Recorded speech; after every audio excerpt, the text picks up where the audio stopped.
Depuis le 1er janvier 2016, toute personne résidant en France bénéficie de la prise en charge de ses frais de santé en cas de maladie ou de maternité. Ce nouveau régime d'assurance maladie, communément appelé PUMA, Protection universelle maladie, a comme objectif d'accorder le bénéfice des remboursements des soins de santé aux résidents français qui n'auraient pas de revenus d'activité. Il est destiné à remplacer la couverture maladie universelle. La problématique de la contribution au financement de cette mesure s'est posée pour les personnes inactives qui sont désormais assujetties à la cotisation subsidiaire maladie CSM.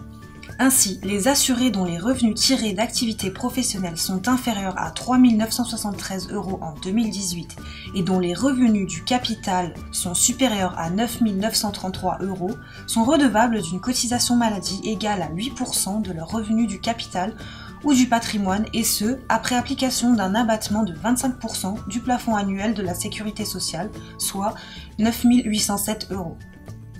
Par exemple, un contribuable affilié à la sécurité sociale a perçu 1 900 € en 2018 de son activité et 50 000 € de dividendes ou de revenus fonciers.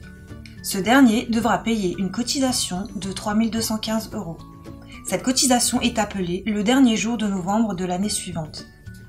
En 2018, certains arbitrages de rémunération vont devoir être revus pour ne pas être rattrapés par le PUMA.